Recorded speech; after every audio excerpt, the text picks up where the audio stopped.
আকাশটা দেখে মনেই হচ্ছে শরৎকাল। শরৎকাল মানেই বাঙালির সবথেকে বড় উৎসব দুর্গাপুজো। দেখতে দেখতে পুজোও কিন্তু চলে এলো, হাতে মাত্র আর কয়েকটা দিনই বাকি। তোমরা অনেকেই পাহাড় ভীষণ পছন্দ করো, অনেকেরই ইচ্ছে থাকে পুজোর সময় 2 দিন পাহাড়ে গিয়ে কাটিয়ে আসি। কিন্তু কোন গ্রামে গিয়ে থাকবে, কিভাবে যাবে, কোন হোমস্টেতে যাবে কিছুই বুঝতে পারছো না, তাদের জন্যই আজকে এই ভিডিওটা। একদম কেউ স্কিপ করো না, দেখতে থাকো। এবারের পুজোতে তোমাদের ঠিকানা হবে কালিম্পংয়েরই এক ছোট্ট পাহাড়ি গ্রাম, যার নাম ফুরুনগাঁও। আমরা কিন্তু অগস্ট মাসে গিয়ে ভিজিট করে এসেছি। বেশ সুন্দর গ্রামটার মধ্যে একটা নতুনত্বের ছোঁয়া আছে। প্রত্যেকটা পাহাড়ি গ্রামের থেকে গ্রামটা অনেকটাই আলাদা। বিশ্বাস না হলে একবার গিয়ে দেখে এসো, তারপরে আমাকে বলো। রাস্তাতে ঘন কুয়াশাতে ভরা। আগস্ট মাসে প্রায় বৃষ্টিই থাকে, তবে কিন্তু এবার একটু ব্যতিক্রম হয়েছে। বৃষ্টিটা আমরা অনেকটা দূরে গিয়েই পেয়েছি। অবশেষে আমরা এসে পৌঁছেছি ফুরুনগাঁওয়ে। এখন দাঁড়িয়ে আছি আমরা হোমস্টের সামনে। তবে হোমস্টেটা কোন দিক দিয়ে যাব সেটা বুঝতে না পেরে অনারকে ফোন করলাম, আর অনার বলল তোমরা দাঁড়াও, আমরা আসছি। আমরা ছিলাম আশিকা হোমস্টেতে। চারিপাশটা দেখেছো কি সুন্দর সবুজে সবুজ হয়ে উঠেছে। মনে হয় আমরা আসার আগে বৃষ্টি হয়ে গেছে, তাই চারিপাশটা এত পরিষ্কার আর ঝকঝক করছে। ও আরেকটা কথা বলতে ভুলেই গেছি, তোমরা যারা ট্রেকিং করতে পছন্দ করো তারা অবশ্যই আশিকা হোমস্টেই বুক করো, কারণ এই হোমস্টেতে পৌঁছানোর জন্য তোমাদের কিছুটা রাস্তা ট্রেকিং করে যেতে হবে। চলো, দেখতে দেখতে আমরা কিন্তু রুমের সামনেও চলে এসেছি। একটু কষ্ট হচ্ছিল ট্রেকিং করতে, যেহেতু আমরা সবসময় ট্রেকিং করি না। তবে এত সুন্দর ভিউ আর এত সুন্দর রুম দেখার পরে সমস্ত কষ্ট এক নিমেষে ভুলে গেছি। যাওয়ার সাথে সাথে অনার এত সুন্দরভাবে ওয়েলকাম করলেন, সাথে মুখে একটা মিষ্টি একগাল হাসি দিয়ে। এই ওয়েলকামটা সারা জীবন মনে রাখার মতন। চলো এখন তোমাদের রুমের ভেতরটা দেখাচ্ছি। এই হচ্ছে আজকের রুম। রুমে 2 বেড আছে, চাইলে 4 জন 6 জন সুন্দরভাবে থাকা যাবে।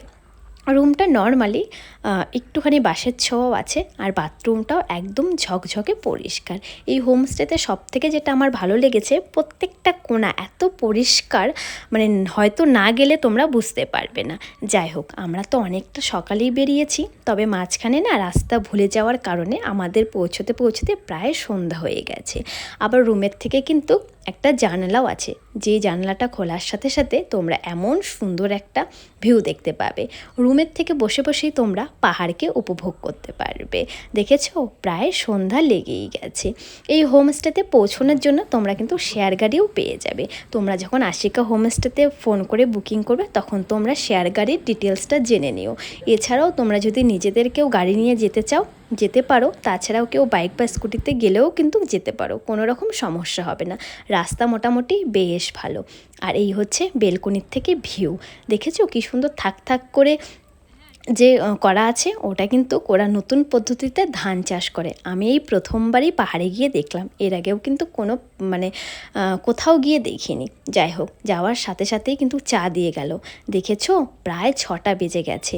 এই প্রথমবার আমরা এত দেরি করে পাহাড়ে এসে পৌঁছেছি, কারণ মাঝ রাস্তায় প্রচুর বৃষ্টি হয়েছিল। মাঝখানে আমরা রাস্তাও ভুলে গেছি, তাই এতটা লেট হয়ে গেছে। আমরা গিয়েছিলাম সিলেরিগাঁও পেডং হয়ে। তোমরা চাইলে আরও একটা রাস্তা আছে, সেই দিক দিয়েও যেতে পারো। যাই হোক, দেখতে দেখতে রাতও হয়ে গেল, আর রাতের আকাশটা জাস্ট এমন, আর সাথে দূরে ওই পাহাড় দেখছো, ওই দূরে সিকিম। আর আমরা যেই কটেজটাতে আছি, ওই সেই কটেজটা উপরে দেখতে পাচ্ছ। এখানে মোট 4টা কটেজ আছে। কালকে সকালে তোমাদেরকে ঘুরিয়ে দেখাবো। এখন তো অন্ধকার হয়ে গেছে, এখন দেখালেও তোমরা কিছু বুঝতে পারবে না। তবে অনার বলছিলেন এই সামনেই নাকি সিকিম। যাই হোক, বেশ ভালো লাগছিল। সন্ধ্যায় চা আর পকোড়া খেয়ে আমরা বেশ সুন্দরভাবে এনজয় করছিলাম। সাথে অনারের ব্যবহার এত ভালো, যা বলে বোঝাতে পারবো না। এখানে কিন্তু পার পার্সন 1500 টাকা করে নিয়েছিল। এছাড়াও তোমরা যদি লাঞ্চটা কোনো কারণে স্কিপ হয়ে যায়, তাহলে 1300 কি 1400-র মধ্যে হয়ে যাবে। আর লাঞ্চ, ব্রেকফাস্ট, ডিনার আর সন্ধ্যার স্ন্যাক্স আর সকালের ব্রেকফাস্ট নিয়ে 1500 টাকা করে। যাই হোক, দেখতে দেখতে কিন্তু আমাদের দিয়ে গেল রাত্রের ডিনারে ছিল এখানে ধোয়া ওঠা সাদা ভাত, ছিল চিকেন কষা। আর এই হোমস্টেতে আসার পর আমি সব নতুনত্ব খাবার খেয়েছি। চিকেন কষা সব হোমস্টেতে দেয়, এখানেও দিয়েছিল। আর ছিল এখানে মিষ্টি কুমড়োর কি একটা বলছিল ওরা, ভর্তা টাইপের, মানে গাছের মিষ্টি কুমড়ো। তাছাড়া ছিল এই আরেকটা নতুনত্ব সবজি, যেটা হচ্ছে ছানা, পেঁয়াজ আর টক দিয়ে করা। অসম্ভব সুন্দর খেতে। আমি এই জীবনে প্রথমবার খেয়েছি, আগে কখনো খাইনি। বুকিংয়ের সময় উনি বলে দিয়েছিলেন আমরা সব অর্গ্যানিক খাওয়াই, তোমরা খেলেই বুঝতে পারবে। আর সাথেই কমলা লেবুর মতো লেবুটা দিয়েছিল। লেবুটা প্রচুর টক ছিল খেতে। প্রথমে আমি ভেবেছিলাম কমলা, পরে দেখলাম লেবু। যাই হোক, এই সবজিটা খাওয়ার পরে আমি জাস্ট ওনার হাতের রান্নার ফ্যান হয়ে গেছি, এত ভালো বানিয়েছিল। খাওয়া দাওয়া করে আমরা ঘুমিয়ে পড়েছি। সকালে উঠে ভিউটা জাস্ট এমন। ওই যে দূরে দেখতে পাচ্ছ থাক থাক থাক থাক সবুজ সবুজ, ওগুলো কিন্তু ধান। সত্যি কত রকম মানুষের বুদ্ধি থাকতে পারে বলো। আর দেখেছো পাহাড়টা কি সুন্দর শান্ত হয়ে আছে। আর এই হচ্ছে দুই বন্ধু, রাত্রেও অনেক গল্প করেছিলাম, মজা করেছিলাম। সকালেও দেখি আমাকে দেখার সাথে সাথে চলে এসছে। তারপরে হালকা হালকা রোদ তুচ্ছিল, আর রোদের কিরণটা যখন পাহাড়ের গায়ে পড়ছিল তখন কিন্তু এমন একটা দৃশ্য দেখা দিচ্ছিল। তার কিছুক্ষণ পরেই আমাদের চা দিয়ে গেল। আর এই সেই চা, ছোট কাপ না, বড় 1 কাপ চা, সাথে বিস্কিট আর সাথে চিনি দিয়েছে। তোমাদের যার যতটা লাগে তোমরা মিশিয়ে নাও। চা খেয়ে বসে বসে কিন্তু পাহাড়ে। চলো এখন আমরা ব্রেকফাস্ট করতে যাচ্ছি।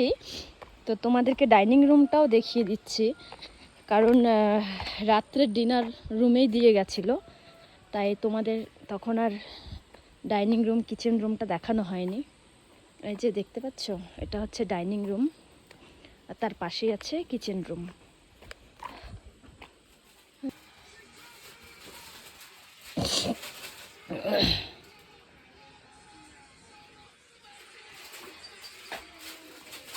हो गया? आप लोग के लिए रुके हुए थे? हाँ, आप लोग के लिए रुके हुए हैं? अच्छा अच्छा। भी करते थे।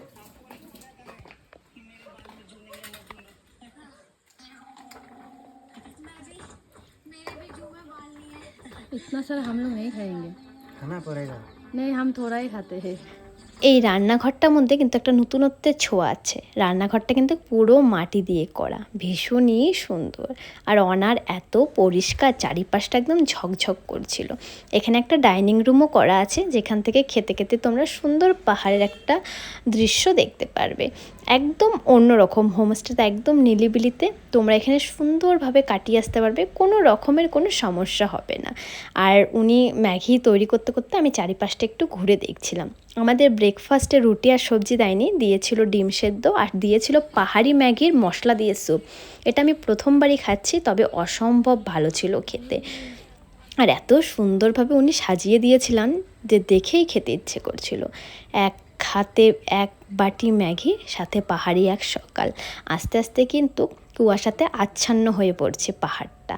আর এই হচ্ছে ডাইনিং রুমের ভেতরটা, দেখেছো কি সুন্দর। আর এই আর্টটা ওনাদের কোনো গেস্টই ওনাকে গিফট করে গিয়েছেন, বেশ সুন্দরভাবে কিন্তু এঁকেছিল। যাই হোক, চলো এখন সামনের কটেজগুলো তোমাদেরকে দেখাচ্ছি। আমরা ছিলাম উপরের কটেজে, উপরে 2টো রুম আছে, আর এটা হচ্ছে নিচের কটেজ। এই কটেজেও গেস্ট ছিল, কালকে সকালে চলে গিয়েছে, তাই তোমাদের কালকে দেখাতে পারিনি। আর এই নিচের কটেজ থেকে ভিউটা জাস্ট এমন। তুমি উপর থেকে দেখো আর নিচ থেকেই দেখো, ভিউটা একই রকম, অসম্ভব সুন্দর। মানে হাত বাড়ালেই পাহাড়, এমন একটা ব্যাপার।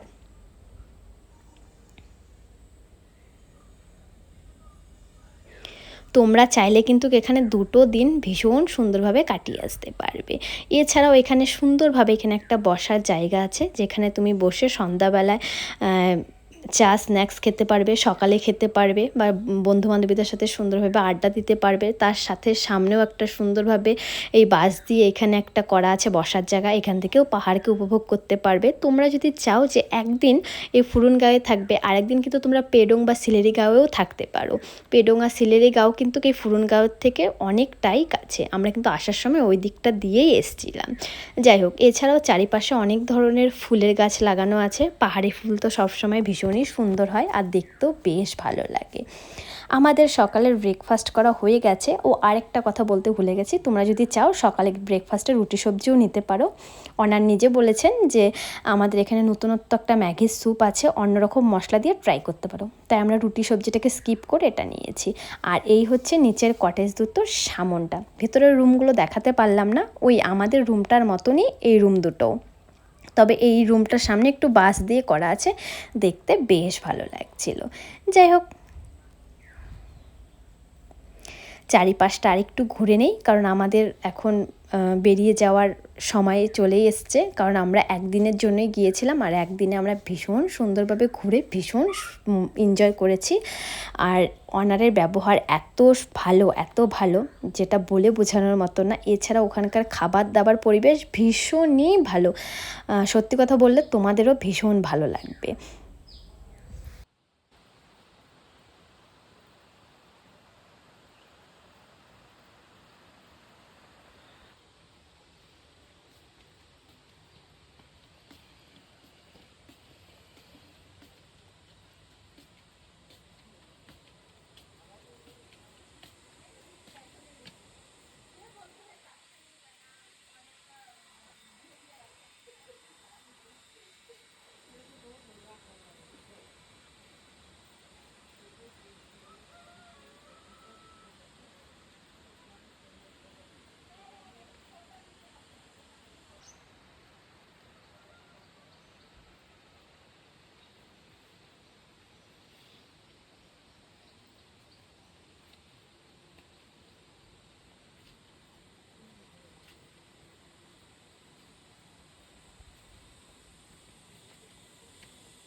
তো এই ছোট্ট পাহাড়ি গ্রামটা তোমাদের কেমন লাগলো অবশ্যই কমেন্ট বক্সে কমেন্ট করে জানাতে ভুলবে না। আর আমার ভিডিও যদি ভালো লাগে অবশ্যই লাইক কমেন্ট করে দিও। তো যারা এই ইউটিউব থেকে দেখছো তারা আমার চ্যানেলটাকে সাবস্ক্রাইব করে দিতে পারো, যারা ফেসবুক থেকে দেখছো তারা কিন্তু আমার পেজটাকে ফলো করে দিতে পারো যদি আমার ভিডিওগুলো তোমাদের ভালো লাগে। যাই হোক, আমরা এখন বেরিয়ে যাব। এছাড়াও লাস্টে আমি তোমাদের সাথে হোমস্টের অনারের নাম্বারটা শেয়ার করে দেবো, তোমরা যে কোনো ডিটেলসের জন্য ওনাকে ফোন করে জিজ্ঞেস করতে পারো। তাছাড়াও ওনাদের কিন্তু পুজোর বুকিং শুরু হয়ে গেছে। যারা ভাবছো যাবে তারা দেরি না করে ঝটপট বুক করে নাও, কারণ ওখানে কিন্তু 4টা কটেজই আছে। যাই হোক, টাটা সবাইকে, দেখা হবে নেক্সট কোনো ভিডিওতে। সবাই ভালো থেকো, সুস্থ থেকো, সাবধানে থেকো। আর ভিডিওটা কেমন লাগলো অবশ্যই কমেন্ট বক্সে কমেন্ট করে জানাতে কিন্তু ভুলো না। বাই সবাইকে।